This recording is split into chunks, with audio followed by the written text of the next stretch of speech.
Hey guys, this is Teddy Jenner, NLL insider and voice of the Colorado Mammoth, and you're listening to Pro Lacrosse Talk. On Schreiber. Sidearm whip, scores! Now in front, Fennell scores! Paul Rabel splits two and scores! Kylie O'Miller showing off those shifty skills. Kelly, not shy, bounces one home! What a start!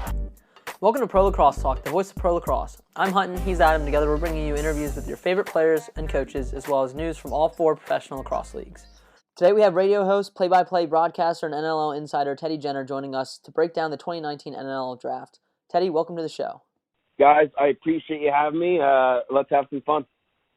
Absolutely. So before we get into some draft talk, we wanted to talk about your background a little bit, Teddy. You're a native of Victoria and a former pro player yourself. You spent a while with the Victoria Shamrocks and then in the NLL for 6 seasons. So what was it like making the jump to the pros, and tell us what you enjoyed most about your time in the NLL?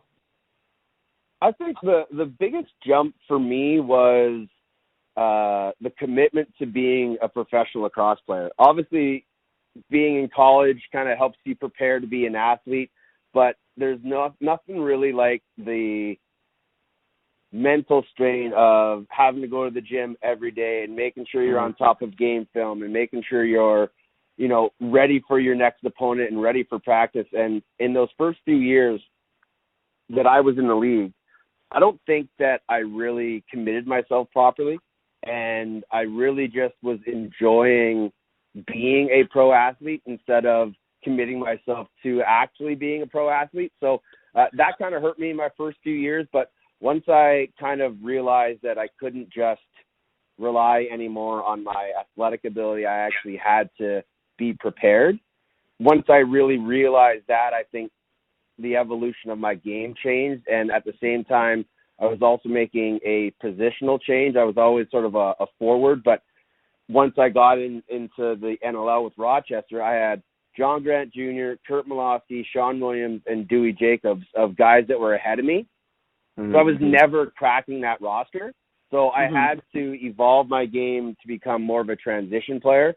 And again, once I made that move position-wise, and once I really understood what it meant to be a pro athlete, I think it really benefited my game. So I had a lot more success once I eventually got to Minnesota and then on to Edmonton, where I was in positions to really succeed and committed to the game. So the jump for me was a big learning experience because I was always just relying on what I knew I could do, and it wasn't enough at that time because junior to senior and then senior to pro is a massive, massive jump. And I think that's why now so many of the young kids that are coming into our league are at such a better advantage because they've done 4 years of college and they're also playing a couple years in the Canadian Summer League, whether it's the MSL or the WPLL.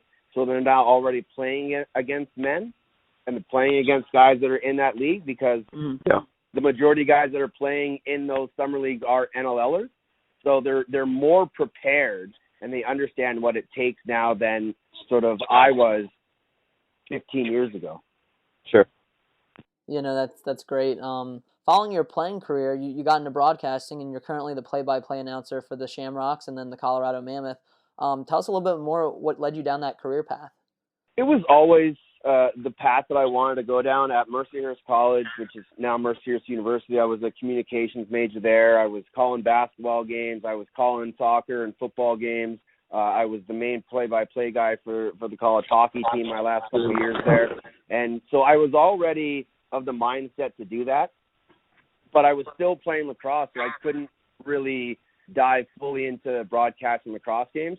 And it wasn't until when I was playing for Rochester, and Craig Rybczynski was the Knighthawks play-by-play guy. He's now still with the Knighthawks organization even after the move. But funny story, he was actually my teacher at Mercyhurst before he made the move to Rochester and before I got drafted by the Knighthawks. So I had a nice connection already with Ripper.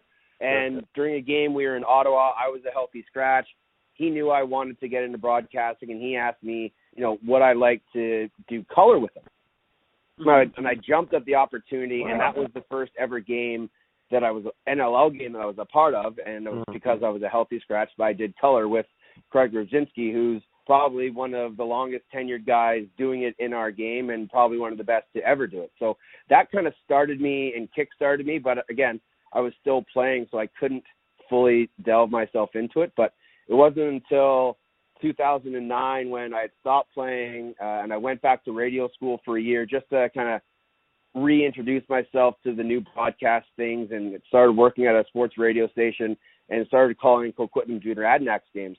And that was right around the time in 2010 where they won the Minto.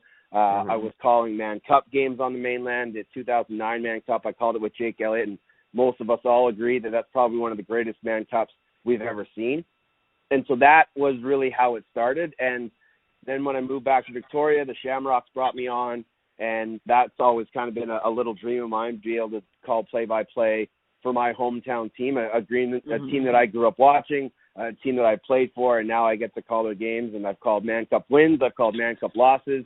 It's been a great ride. And then I have to owe a lot to Steve Govett. He was the one that brought me down to Colorado. And since I've been with the Mammoth, it's kind of just been a whirlwind of back and forth travel, calling tons of games, meeting amazing people, and just having the time of my life doing something that I've always wanted to do. That's so awesome. So that kind of leads into our next question. You're a fellow podcaster and radio host with Off the Crosse Bar. What was kind of your impetus to start that podcast and radio show, and where did the name come from? The name was kind of a derivative of a article that I used to write for Inside the Cross. It was Shooting from the Hip. It was just kind of a little spin-off article that I would write, and I was just trying to find a name for the show at the time, and I was like, and I kept on hearing it's a phrase you hear all the time on the cross games, and it's a phrase that I say all the time. There's a shot, it's off the crossbar. And so it just kind of had a nice ring to it. It flowed really well. I can use the acronym of OTCB. It just kind of helped shorten it up. So that was kind of where the name came from. But the idea for the show was because there was nothing out there at the time. And this is around 2009, 2010. I was working at TSN 1040, which is a sports radio station in Vancouver. And I basically went up to the program director and I said, how do I get a show? Like, how do I get 1 hour of airtime on one of the stations so that I can talk across? He goes, you just got to sell it. So I built the sales package. I went to the WLA. I went to the BC Junior League. I got them to buy sponsorships on the show. And I sold my airtime, and I got it on radio. And so for the next 2.5, 3 years, it was the only true radio show that was solely focused on lacrosse in all of Canada. And so it was a pretty big deal. Like I don't want to say helped start it, but that was kind of a kickoff point for everybody else that's kind of been doing what we're doing. And there's so many great shows out there. And so I had the radio show till about 2012, and then I was moving back to Victoria. That's when the Washington Stealth became the Vancouver Stealth. So they wanted to have a show.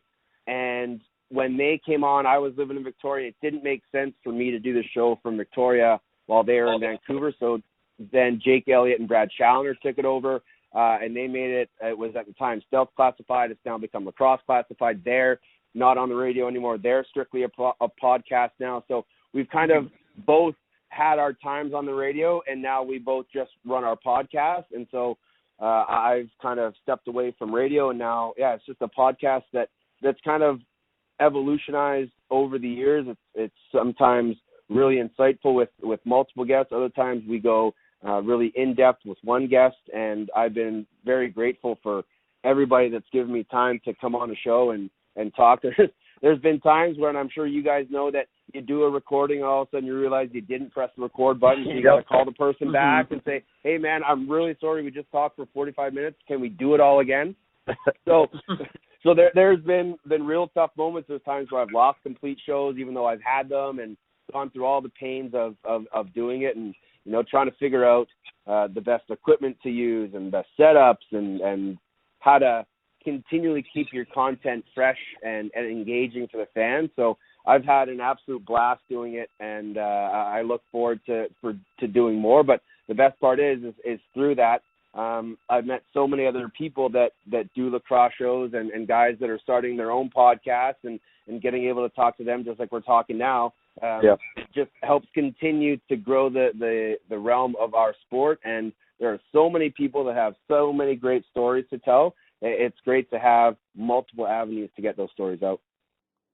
Absolutely. I mean, we've really enjoyed doing it in the short, 4 months that we have. And it's nice to have forerunners like yourself to kind of, go off of. And we appreciate you coming on because, for us, it's been exciting. We, started out just kind of recapping, the games, and then it kind of became, having current players and former players on. And I think that's been more exciting for us because we get to talk to, some of our idols and people we look up to in the community. And then we get to tell their story too. And it's less about us and more about them and, growing the game. But I think that's great what you've accomplished in your career so far. And, you were in Philly to help out hosting the NLL 2019 draft. I thought you did a great job with that too on BR Live. You said you hadn't been to Philly in a while. So how was it back being in that, venue and in that atmosphere, and what did you think of the draft? Yeah, well, I was trying to think about when the last time I was there, and it probably would have been like 2008 when I was still playing in the league, so it had been quite some time, and I'd never seen Xfinity Live. I don't think I'd seen most of the new stadiums that were in there, but unfortunately, just because of when I got in and the requirements that we had of being on site and production meetings and talks that we had, I didn't get to see a whole lot, and we were staying out by the airport, so it's not like we were right downtown, which was unfortunate. But I had an incredible time, and I think we got to give a ton of props to Joel Feld and Scott Zolotal, the crew that they put together, and people that fans never saw watching the broadcast, all the behind-the-scenes crew, the cameramen, the staff, the people at Xfinity Live that were taking amazing care of us. They did an absolutely phenomenal job, and I'm sure everybody that's listening to this and everybody that watched the draft saw a remarkable difference between the draft that we just did on BR Live and every other draft that we've done before for the National Lacrosse League. And this was the first one that I've been a part of, but it is night and day from production value and broadcast standpoint than we've ever done before. And little things like the graphics and the sound effects when the pick was in and the rolling scroll bar of the drafts, all those little things we've never done before. And so it just allowed the draft broadcast to be more to be fancy and in the lightest of terms, but puts us on the stage of a lot of the other big leagues that do real broadcast drafts. And I think our draft can tighten up in some areas. I don't think we need 6 rounds. I don't think the extensions should be as long as they are, because that first round took over an hour. And I know there were 17 picks and you get 5 minutes to draft, but we can't have drafts that are 5 hours long. That's just, it's not fair to everybody. And so, even us broadcasters, it's not fair to a lot of those kids sitting in the back waiting and hoping to hear their name. So there are some tweaks that we can make to the actual draft, but the production realm that we did and the broadcast that we produced and that those guys produced was next level stuff. And I was so happy that I was asked to be a part of it and that I was a part of it. I had an incredible time. Obviously, the draft itself got off to a bit of a shocking start with Tyson Gibson going number 1 overall, and that kind of just steamrolled us into an incredible night of what ifs and what's going to happen in trades, and it was a great night.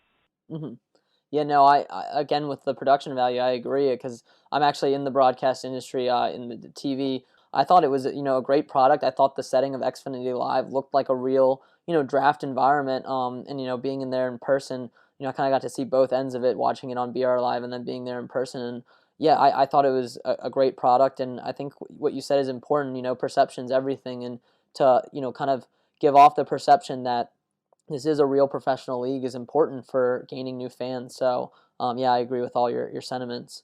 But yeah, you mentioned a bit of some shocking start to the draft. We're going to get into that. First, we're going to take a quick break, hear a word from our sponsor, and then we'll dive into that.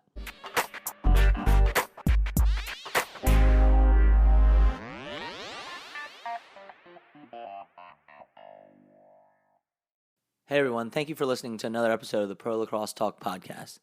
We've been using Anchor for our podcast since the very start. Anchor gives you everything you need in one place, and better yet, it's free. They allow you to easily record and edit your podcast so it sounds great and send it out to all the major networks such as Apple Podcasts, Spotify, Stitcher, and many more. Better yet, they connect you with advertisers so you can start making money from your podcast right away. So if you're interested in starting a podcast, download the Anchor app today or go to anchor.fm to get started. Well, welcome back. Now it's time to talk about the NLL Draft. Before we dive in, though, I just want to talk about the actual draft itself and the experience. I attended the draft and got to speak to the top 3 draft picks in Tyson Gibson, Ryland Rees, and Andrew Q. I got to speak to each of them about, their excitement for joining the NLL and what they thought going forward. So let's hear what they each had to say. First off, congratulations on being drafted number 1 overall. Were you expecting to be drafted number 1 overall? And what are your feelings about going to New York? Yeah, I obviously didn't expect it. I didn't really come in with much expectations. I know what I bring, and I'm just happy that I'm able to bring my talents to New York, and I'm just looking forward to working hard and doing what I can to help the team win. What excites you the most about making the transition to playing in the NLL? The NLL is a dream. It's I've been playing since I was 3. My dad played as I was a kid, and it's something I've always wanted to do. So I'm extremely excited, and I just can't wait to get going there. All right, what do you think of the atmosphere here at Xfinity Live for the draft? It's awesome. Again, I didn't know what to expect, but there's lots of people to support. I got friends and family here, so with them there, I couldn't expect anything else, and I'm just happy that they're here to support me, and I'm excited for everyone else getting drafted. I have a lot of friends in this draft, and seeing them going up there on stage has probably got me more excited than me getting up there. So I'm just happy we're all doing well. All right, so Ryland, you were linked to the Rochester Knighthawks for a while, and you ended up going number 2 overall with them. Tell me about your excitement, jumping to the NLL, and what do you expect in your first season as an NLL player? I'm really excited to jump in with the new expansion team in Rochester. I got to know Dan Terry pretty well with Team Canada last summer, so it's nice to know a familiar face there, and jumping in playing with players like Sean Evans. Can't ask for much more than that. Excited for the experience. I'm just going to go work as hard as I can. Awesome. And what do you think of this draft environment right now? What do you think of the experience so far? It's awesome. Happy for the guys that have gone and who are getting ready to go, and it's awesome experience. A lot of people here, and excited that my family could be here with me, so it's good. So, Andrew, congratulations first on being drafted. What are you excited the most about joining the Blackwolves this NLL season? I'm most excited about how deep the roster is and how good that I think that New England's going to be. Every year they've been making a push and just haven't been able to get there, but I think they're really deep and really excited to start New England. Awesome. And so you just finished up too with the Bayhawks. How is it going, from the field to the indoor league? There's not too much of a gap in between, just a couple months. But are you excited to keep lacrosse going year-round, really, for yourself? Oh, absolutely. I love lacrosse. Can't get enough of it. Love playing it all year round. And I think, there's a bit of a transition, obviously. Less space and different nets, different goalies, whatnot. But I think that's what training camp's for. Get back into the box rhythm, and excited for camp. Awesome. And what do you think of the Xfinity experience so far, being here for the draft? How has that been so far? Yeah, it's definitely it's that once in a lifetime that night, and it's been really good. Great venue here. Definitely a great night so far. All right, so obviously they're all 3 of them are really excited, for their first NLL season. And Adam, I know you were excited about another interview that I actually got as well. Yeah, so being a native Philadelphian myself, I'm a big fan of the Wings. I was really excited when the league announced that they'd be returning as an expansion franchise. So I was super excited when Hutton let me know that he was able to talk to 21st overall pick Matt Marinier, who the Wings traded up in the draft to get. So let's hear what he had to say. All right, well, first off, congratulations on getting drafted by the Wings. You played for the Chiefs, and now you're making the jump to the NLL. What's your excitement at? There's no words to describe what's going through my head right now. I'm super excited to get things going, and I hope to make a big impact and make a statement to the league. Awesome, and you're a multi-sport athlete playing hockey as well. How do you think that's going to help you translate into the pro game? Everything helps. Keeps me active, keeps me busy. Some things are relatable. Physicality is a big thing, and I just hope to keep that going. Awesome. How do you think the experience here at Xfinity Live's been? You're in Philadelphia where you got drafted, so that's got to be a cool experience, right? Oh yeah, I mean, having fans coming up already, congratulating me, asking for pictures and autographs, there's no better feeling than that already. Yeah, talking to Matt was great. You could tell, really excited. He had some family members there as well. They were just all really excited. So I think you got a good guy in your 21st overall pick, Adam. Let's get with you, Teddy, again, and let's talk about this draft that you hosted. The biggest shot came early on, like you mentioned. A lot of projections had the Riptide taking Andrew Q and Gibson falling to the Blackwolves at 3, particularly because his father, Daryl Gibson, is an assistant with New England. What are your thoughts on the Victoria Shamrock Tyson Gibson going first overall?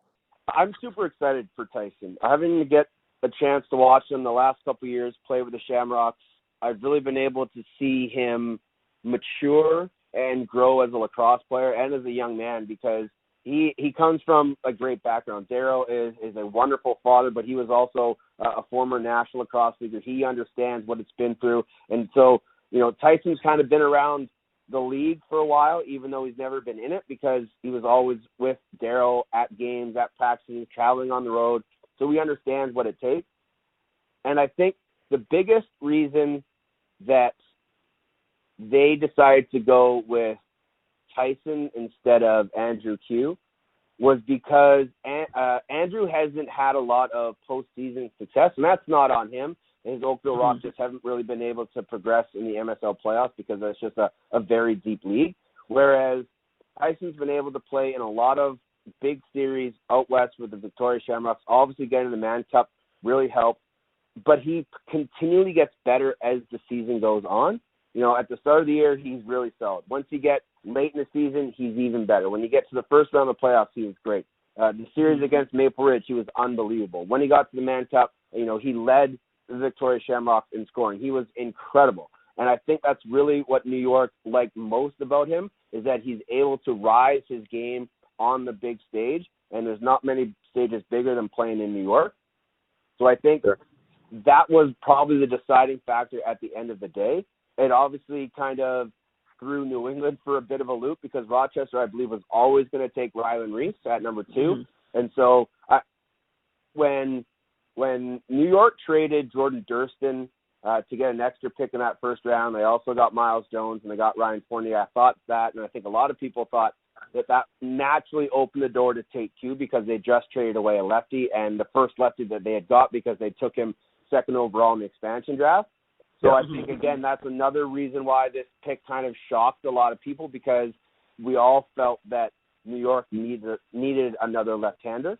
So that kind of threw a shock and everything, but I know New England's going to be real happy with Andrew Q, because now they got Durston and Q, so they've really helped their left-hand side. Adam DeRiley O'Connor, who's a great young talent there, who's been with them for a couple of years now. So that, the first three kind of flip-flopped, but we always knew Ryland Rees was going to go 2. Holden Garland to Saskatchewan is a great pick, and then a lot of those picks just kind of fell into place after the top 3 and 4. Sure.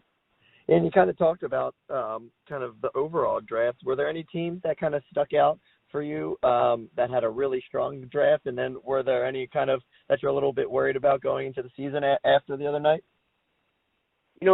I really like New York's draft overall. I kind of think they had the best one. Saskatchewan having 3 first-round picks obviously allowed them to be very successful, and Derek Keenan just continues to show his wizardry when it comes to acquiring draft picks and high-end draft picks, and still using a lot of the draft picks that he has to get guys back. Like, people may know, but Saskatchewan actually had 4 picks in that first round. They split one of them so that they could get Jeffrey Cornwell back through the expansion draft. Mm-hmm. So, he accumulates all these picks because he knows expansion is coming. And so the more high-end picks you have, the more likely it is you're going to get guys back. So I think that really helped Derek Keenan in his drafting, because he still kept the core of his team together even after the expansion draft and really added some great pieces. And truly, I don't think there were any teams that had an overall bad draft. I don't think Halifax was one of the better drafts. Even Georgia, that had a slew of picks, didn't have the greatest of drafts. They traded a lot of their picks away as that night went along. But you look at a team like Vancouver, who had to wait until the 4th round to make their pick, and with their 3 picks, they get Derek Lloyd, Keegan Bell, and Gord Phillips. Now, I don't think Gord Phillips makes their team, but I think Keegan Bell and Derek Lloyd do, and I think they're two great acquisitions, and I think Keegan Bell's stock kind of dropped a little bit, but a lot of people still thought he'd be there in the second round. He'd be taken in the second round. But for Vancouver to get him in the fifth round, that is an absolute steal for them. So I think they actually had a fairly decent draft, even though they only had 3 picks. Sure. Yeah, no, that was going to kind of be my next question is, who you thought was the best steal. But let's talk a little bit, too, about there was quite a few surprises, particularly in the drafting of, some traditional field players, such as Loyola's Pat Spencer, who's, taking a year to play basketball, Notre Dame's Ryder Garnsey. So while box lacrosse is obviously more popular in Canada, we currently have, some American newcomers like Tom Schreiber and Matt Rambo who are thriving in the NLL. What do you make of more field players, maybe making the jump to the NLL in the near future?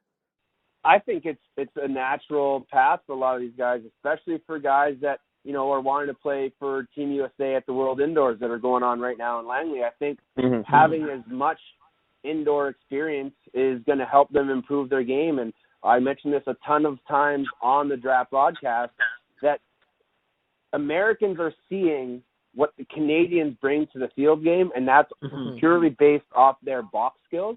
So they understand that if they want to improve their field game, they got to learn the box game. So I think there's going to be a lot of guys that make that jump. This probably wasn't the deepest of drafts for Americans, but I think, and I mentioned it, I think off the top of the broadcast, would a team take a flyer on Pat Spencer just for the opportunity to have him, and if they can convince him? And I love the fact that they took him and are going to try and give him a shot. I love all the Americans that got drafted and names were called, because it shows that they have some interest, because I don't think these teams are going to draft those guys if they haven't said, yeah, I will commit and really try this indoor game. Because if they're just going to get a guy who eventually says, you know what, I'm not sold, I don't want to play indoors, but I appreciate giving me the opportunity, I don't think they make that pick. So the more Americans are in college that want to play box is great.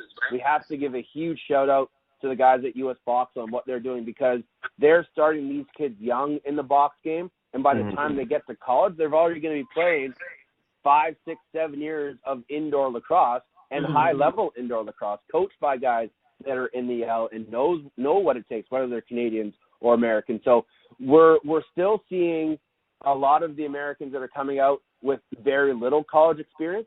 It's going to be in the next 4 years when we start to see a lot of those kids of American birth that have played box lacrosse, and that's only going to make the indoor talent that much better. And once we get to that point, the draft, we're going to have more teams in the league, so we're going to need more American players, and we're going to get to a point where those American players already have box experience, so the learning curve isn't as steep.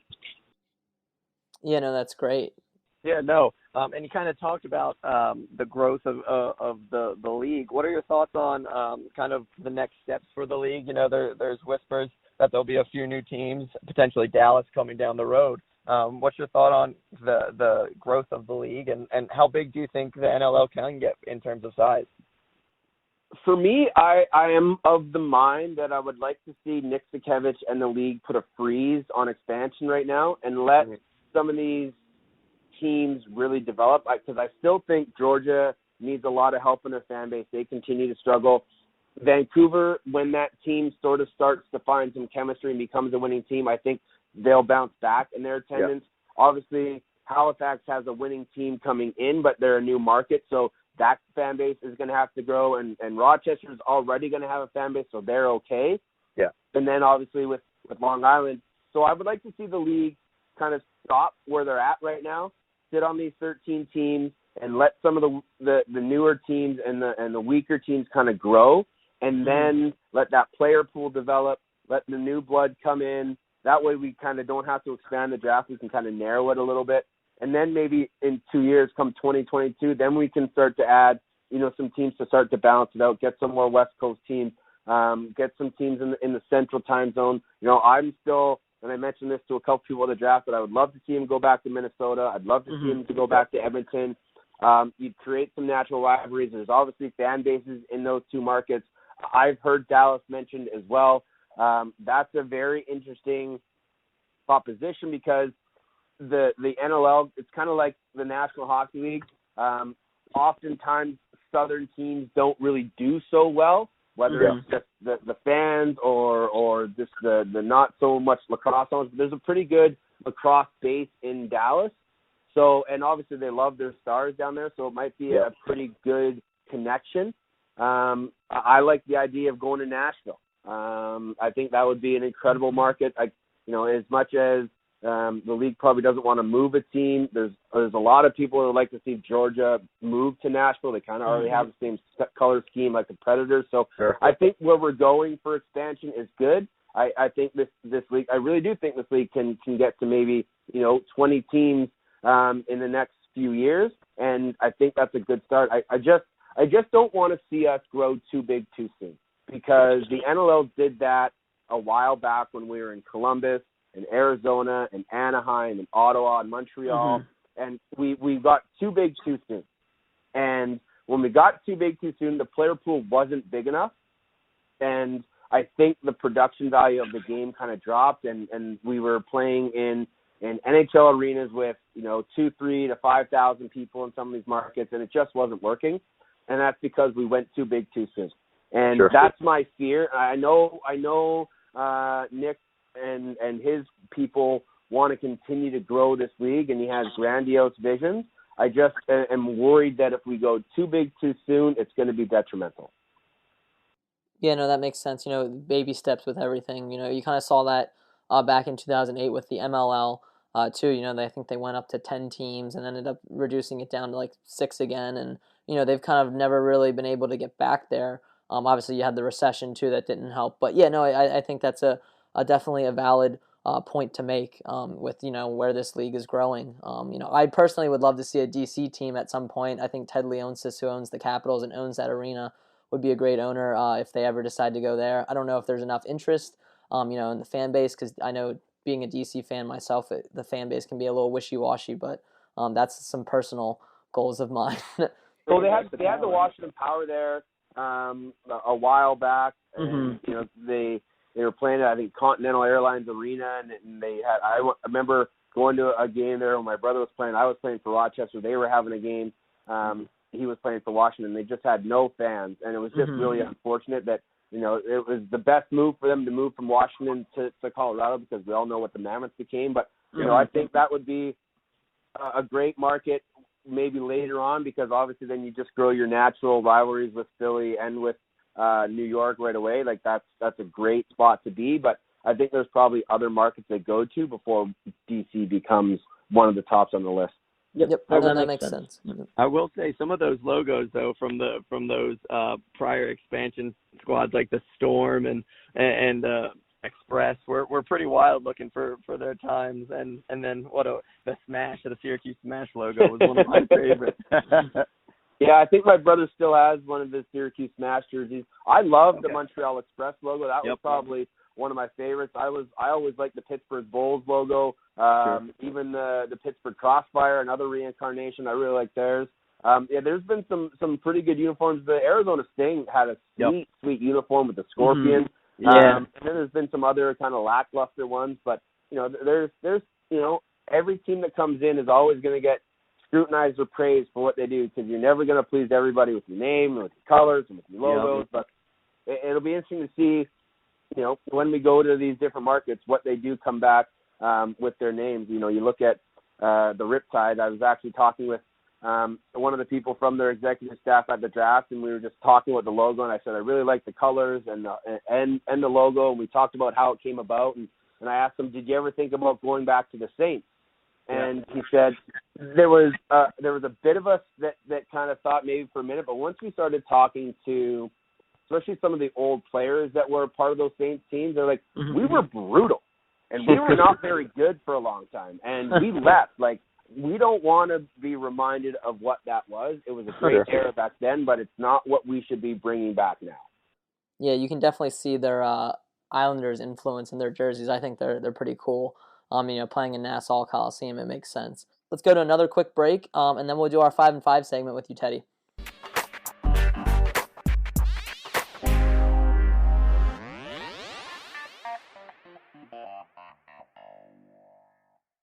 Today's show is being brought to you in part by Stitcher Premium. You can use Stitcher Premium to listen to shows ad-free such as Conan O'Brien Needs a Friend, My Favorite Murder, Wolverine the Lost Trail, or our favorite, The Fantasy Footballers. For only $4.99 a month or $34.99 a year, you get access to Stitcher Originals, bonus episodes, and comedy albums. Better yet, if you go over to Stitcher.com/premium and use the promo code lacrosse today, you can get 1 month free. So head on over to Stitcher, sign up, and get your free trial today.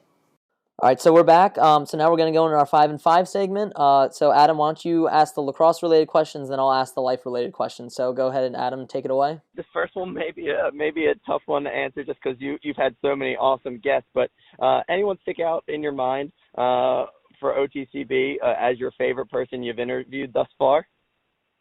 Even just most recently, Jessica Berman, who the National Lacrosse League brought on to be Deputy Commissioner and EVP of Business Affairs, was fantastic because just her background with the NHL and all the things that she's done was just really enlightening to hear and really refreshing to understand what she's going to bring to the National Lacrosse League. But in past, Dan Dawson's probably one of my favorite guys to interview just because he's so calm and yet so authentic in his answers. He really understands what it means to be a professional in all aspects of life. I could talk all day long to him.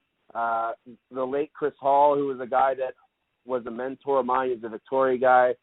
He's won at every level. He's another one of those guys that could just talk every aspect of the game, and you're enthralled with what he says. But the biggest part of it all, guys, is, and I'm sure you've known this, is that there are so many great stories that are out there and that we get to share and we get to have these people tell that they're willing to tell them. And they may be shy at first, and some guys really, aren't the greatest of interviews, but once you can break them out of their shell and get them to relax and get them to talk about themselves and their stories, it's just incredible how willing these guys are to share those stories and come on the air with us. I enjoyed your interview with Jessica too, because I thought it was interesting giving her background in the NHL and seeing her come over to the NLL and making that jump. But go ahead, Adam, with the rest of them. Let's hope she can get her younger son to get in the league. I know she's hesitant, right? But kind of going off of that, what's your favorite lacrosse memory as a player during your playing career? I can go back and think of the 2-man cups that I won, which were great. But maybe the best one for me was the 1997. I was on Team BC and we won the Nationals. It was right before I was going down to Mercier, so it was sort of the last provincial sort of national team tournament that I could play in. And I got to play with a bunch of guys that I grew up in. I scored the game winner in overtime. I was named all-tournament MVP and midfielder. It was just a really special moment and a great moment for me because it was kind of the last of my youth lacrosse and minor lacrosse, so it was a good send-off for me. That's awesome. And kind of along those same lines, any favorite memories as a journalist or broadcaster?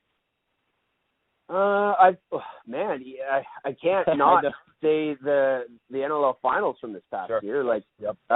Being able to call that game 2 with Brad Challoner, a guy I've known for a long time, and to see a Victoria guy, Reese Dutch, score the winner, it was an incredible moment. Calling a Man Cup in Victoria in 2015 where they won was a really special one. But when you go back and you look at that 2009 Man Cup between the New Westminster Sandmillers and Brampton Excelsiors, where Brampton won every game in overtime, and it went 7 games. There was a bench-clearing brawl in Game 1. New West should have won it in Game 7, but they turned the ball over in the last 10 seconds of the game and got scored on to send it to overtime. It was just an incredible back-and-forth series, and one I will never, ever forget. That's fantastic. And then kind of based off of that and talking, we talked a lot about the growth of the box game. And what do you think's one thing, maybe it's the NLL or kind of on the international level, what's one thing that the box game can do to continue to grow as it has? What's one thing maybe holding it back, or one thing that they could do to kind of explode the growth? Yeah, I think the one thing that's really holding all of box lacrosse back is the number of rules that we have, and not just in general terms of actual rules, but from the NLL rules to the Canadian Senior League to the Canadian Junior League to the Arena Lacrosse League.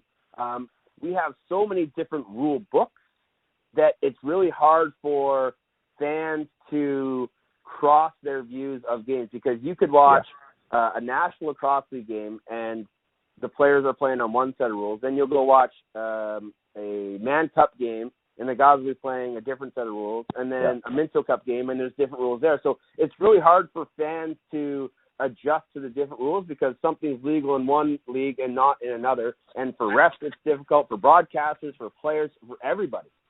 So I think there needs to be one general set of rules, and I like the generalities of the National Lacrosse League rules. I think it's kind of the best set of guidelines that our sport should be played under. So if everybody could make the adjustment and switch to those set of rules, much like the U.S. Box is doing, they've adjusted and adapted the NLL rule style, so all those kids are playing it. I think we need to do that here north of the border too, because that's really starting to affect our kids as they move forward, because as players progress, they go from junior to senior, and again, they kind of have to adjust their game due to the rules. So that's the one thing that's really holding all of us back.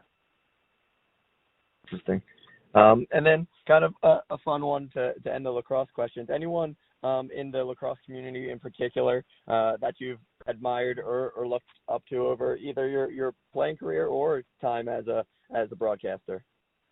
Yeah, it is. I've had, being a Victoria guy, I was lucky enough to grow up watching Paul and Gary Gate, before they really blew up, and then once they kind of hit the scene in the United States, and then, they were legends. And they were my idols along with my brother growing up. Obviously, John Grant Jr. was a guy that, I was never going to be him, but I always kind of modeled myself after him, and I got to play with him in Rochester for 2 years. I like the professionalism of a guy like Jim Veltman and John Tavares, two guys that I really respect. And I don't know there's one particular guy, but I just respect all the guys that have come before me because they've helped pave the way. And you look at the list of the greats in our league, it's just a who's who of unbelievable people and not just lacrosse players. Yeah, no, that's a great point. Well, now let's segue into the life-related questions. So these are going to be non-lacrosse related, but the first one I'll start off is, what is your favorite thing to do in Victoria when you're not covering lacrosse? That's an easy one, golf, and I can do it all year round, so I know everybody's jealous. It's just it's a great way to get away from everything, get out with your buddies. You spend a few hours just going for a walk out in nature. It's real calming. It's real peaceful. Even when you're terrible at golf, you can be having a fun time. So that's usually what keeps me busiest. Awesome. And then correct me if I'm wrong, but you're a yogi. So what is your favorite yoga exercise? I love crow pose. It's basically just a teddy bear stand without your head on the ground. It's just it's one that kind of works your forearms and your core and your upper body, but at the same time you're working your legs. It's just it's a odd one to say, but it's just one that I find myself doing quite often. Now, what's a book on your bookshelf that you've read or are reading right now that you'd recommend to a teammate or a friend or a colleague? Just as you say that, I look back and look at my bookshelf. I'm trying to see. Invictus, the story of the South African rugby team during Nelson Mandela's release and everything that was going on around him. Obviously, they made the movie with Matt Damon. It was in it, but the book is just really incredible because it just goes to show the life of Nelson Mandela and how much he meant to the country of South Africa and how much his development as a person, everything that he gone and went through, really helped shape the culture of South America or South Africa and really showed the world how we can come together. That's great. Yeah, no, I mean, I've seen the movie. I'll have to definitely check out the book though.